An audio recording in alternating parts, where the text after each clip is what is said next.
No change, no sale. If nothing's shifting in your customer's world, why would they do anything different? Change is the reason deals happen. It creates urgency, it disrupts status quo, it opens the door for your solution to be relevant. And yet, too many salespeople ignore it. In this episode, we're digging into change drivers and how spotting them early helps you guide the customer, lead with insight, and sell ethically. Welcome to Sales Today, the podcast where we sell smarter, earn trust faster, and lead with value. I'm Fred Copestake, sales trainer, consultant, and author of Selling Through Partnering Skills, Hybrid Selling, and Ethical Selling. In each episode, we break down a single sales essential, something that you can apply straight away to get better outcomes by doing the right thing the right way. So, your customer is already under pressure. Regulations, competitors, technology, a whole load of stuff. Arguably, it's really not business as usual. When you understand the forces that are making it unusual for them, you become more than just a sales rep. You become a guide. So in this episode, we're going to cover 7 core change drivers which will be shaping your customers' decisions today. So how this respect framework will help you uncover real urgency, and why top sellers don't sell products, they actually sell clarity. Okay, so let's start with the core idea that external pressure leads to internal decisions. Customers aren't going to move unless something's pushing them. Why would they? They have a plan, this is what they're going to do, they're happy with this, hunky-dory. Except things will come into play, which means they have to change.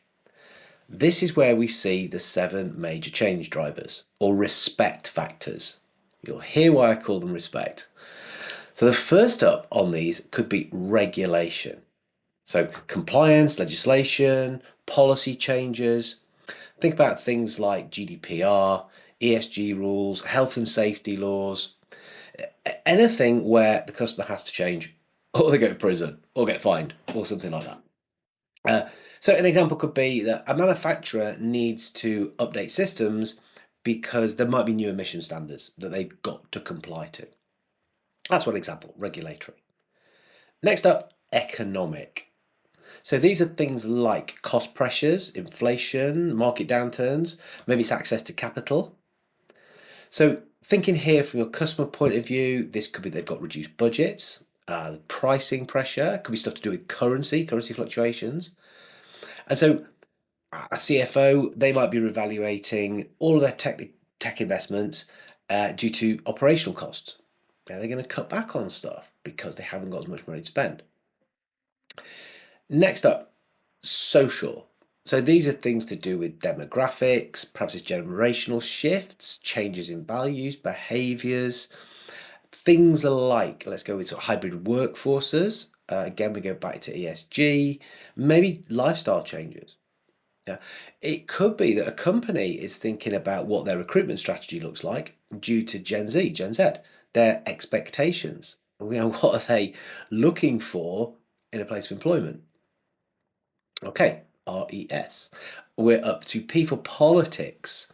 So these could be government decisions, it could be trade policies, it could be geopolitical events, it could be Brexit, subsidies, local employment regulations.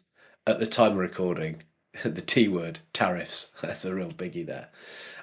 So yeah, businesses might be forced to review who they're going to buy from based on import duties. Equally, where are they going to sell based on tariffs that might be being imposed?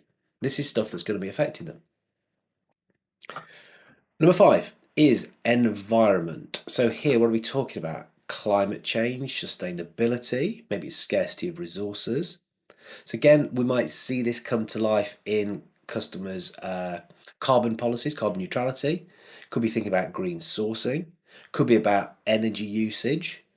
So yeah, it might be a company that's moving towards electronic fleets. I've worked with some truck manufacturers, and EV is a big new market for them. And this could be because of the pressure from the public, as well as other arguments. But certainly, environment has a place to play in that. Next, we've got competition. So this is your customers' competition. So what are their rivals doing that's going to force them to adapt in their market? Could be that people coming up with new pricing models. Could be that they're getting better at delivery. Could be new products being innovated. So companies have to think about, well, what are we going to do that's going to keep us competitive? Maybe in certainly one market, people are moving towards usage-based pricing as a way to try to win market share.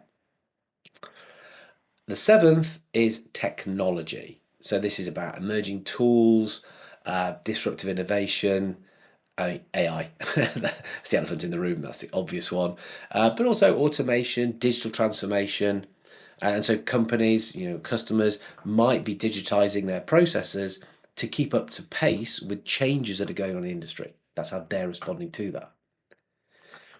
So, seven, RESPECT, respect. This is a respect framework we're going to see in a minute. And great salespeople, they connect these to their customers' world. They can look at what's going on, it's happening, it's there, it's indisputable. And so when you connect to your customer's world, your message becomes far more relevant. There's a lot more urgency in that. You are useful to them. And so that's why the respect framework is a really useful, practical tool that we can use to explore the changes, the drivers in conversation. Each of those letters, there'll be a specific force that you might be wanting to explore with customers on how that's influencing them. Just understanding this as a framework can lead to better questioning. Well, a couple of quick examples. Regulation. So, what new compliance or legal obligations are impacting your plans? Economic. How are inflation, exchange rates, access to funding affecting your strategy? Social trends. What changes in customer behaviour or employee expectations are affecting how you operate? Politics. What government or policy shifts are reshaping your approach? Environmental. What sustainability targets, what green initiatives are you guys working towards? Competition.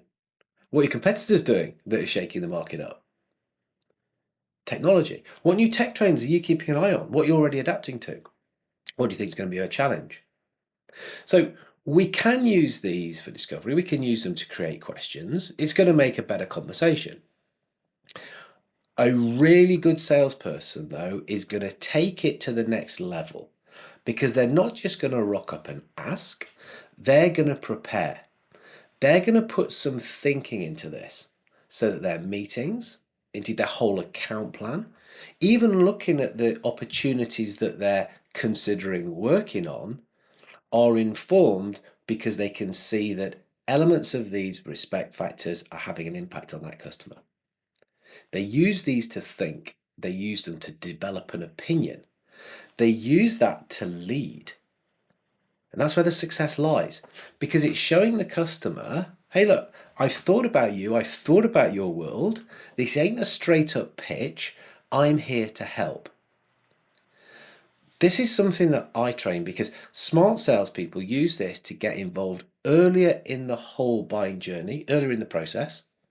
They might even actually kick it off and trigger it because they arrive at a level of insight that makes the customer realize that, hey, something's going on here. I need to adapt.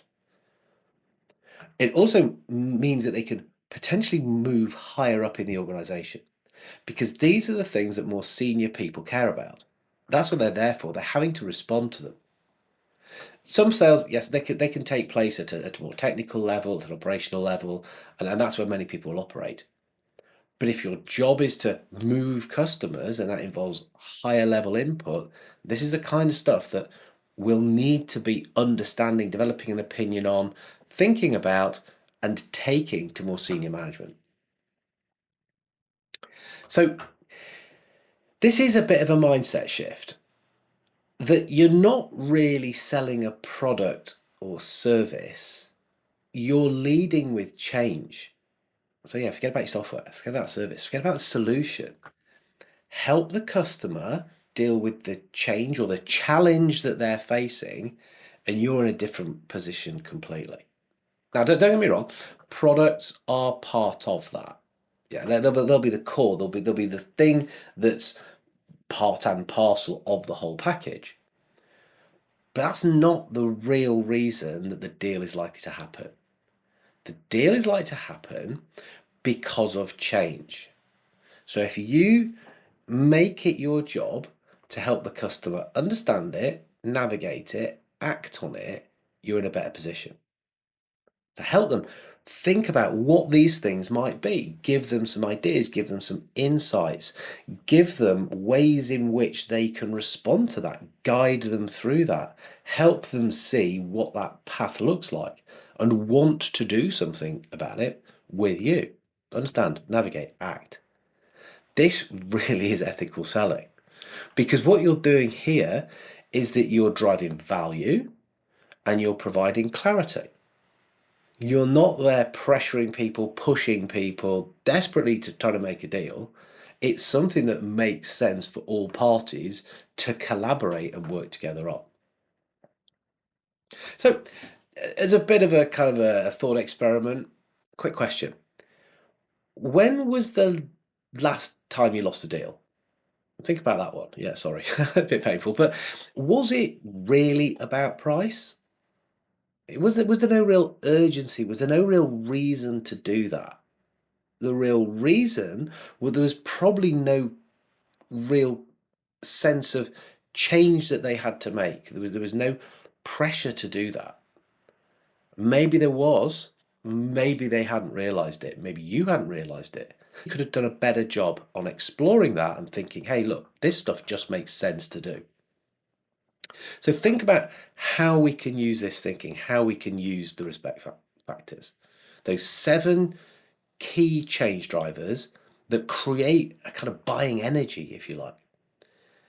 So use that and those elements to explore. So what could they be in this instance with this customer? Something that is applicable to them and that we want to do something about.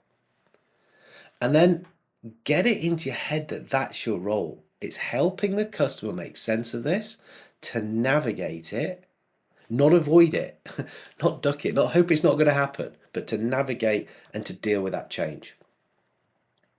So, okay, action. I wanted to make these podcast episodes all about action that you can take away and do something. So, choose an active deal, choose an active account, go through each of those respect factors. Identify at least one for each that might be affecting that customer or is affecting that customer. Turn those into a question and use at least one of those questions in your conversation. So pick the one that you think is going to be most relevant. It's got highest impact. They're going to be most interested in because it's what's going on in their world.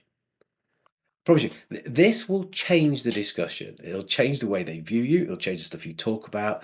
It'll change where you end up. So if this episode has sharpened your thinking, hit subscribe, share it with your team, connect with me on LinkedIn. Let me know. Yeah, let me know what you thought, how you've used it. I'm Fred Copestake. This is Sales Today. Until next time, lead with insight, keep selling the right way.